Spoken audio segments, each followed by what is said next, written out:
Hi అండి. ముందుగా అందరికీ సంక్రాంతి శుభాకాంక్షలు. ఈరోజు మా ఇంట్లో సంక్రాంతి స్పెషల్స్ ఏం చేశానో చూపిస్తాను రండి.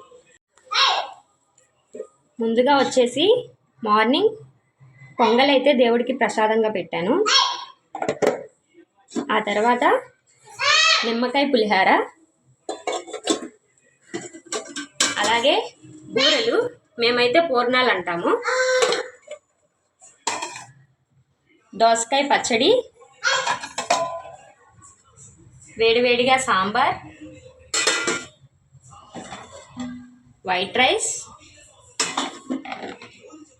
అలాగే చల్లని పెరుగు, అప్పడాలు. మరి మీ ఇంట్లో మీరేం స్పెషల్ చేశారో కింద కామెంట్ సెక్షన్లో కామెంట్ చేయండి. అలాగే ఛానల్ని సబ్స్క్రైబ్ చేసుకోండి.